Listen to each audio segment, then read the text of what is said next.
nyo ba, yung rice cooker namin ay pwede ka makapag-appointment or makapag-schedule ng time kung kailan mo siya i-on. So, pakita ko sa inyo. So, ready na ako ng ano dito. Meron akong hugasan ng bigas. Nailagay ko na siya. Pero, ayan na. Kaya mo yun. Ready na siya, di ba? So, hindi ko pa siya i-on dito. So, ngayon, ang gagawin ko, schedule ko siya. So, meron kanyang brand. Ewan ko ano pangalan nito.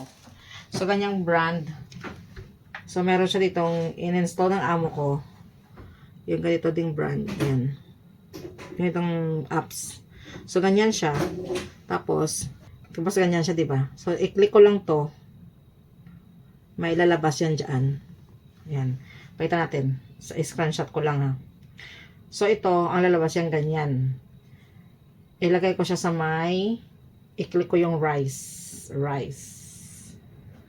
Cook rice yan, diba? About 1 hour. Appointment ako. Appointment. 7:15 pwede na rin yan. Ayan, 7:15. So, matatapos siya ng 7:15. Nag-set ako ngayon. Basta expected to be completed at 7:15. So, okay na yan siya. Schedule na siya. Expect to complete at 7:15. So, ngayon naka-schedule na yan siya, diba? So, ganyan na yan siya, guys. Nakalock na yan siya, guys. Naka-schedule na yung ating rice cooker.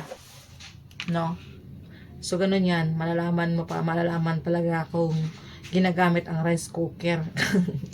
Kasi makikita dito sa notification. Kasi nagsaing ako ng last time, kahapon. Meron ako natanggap na notification. Oh, cooking completed. Dito makikita na may notification ka na ginamit mo yung rice cooker. Kaya nga, buti na lang pala. I never attempt na gumamit ng rice cooker habang ako, example, day off ko, nagagamitin ko siya. Hindi ko talaga siya ginagamit. Never ako nagluluto talaga dito ng rice. Sa totoo lang. Buti na lang. Kasi, yun nga, mag-ingat kayo sa mga high-tech na mga gamit. Kasi malalaman pala ng amo natin.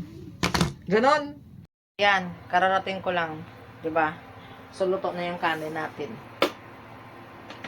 Yan, luto na. Pwede na siya. Ayan. Okay na yan.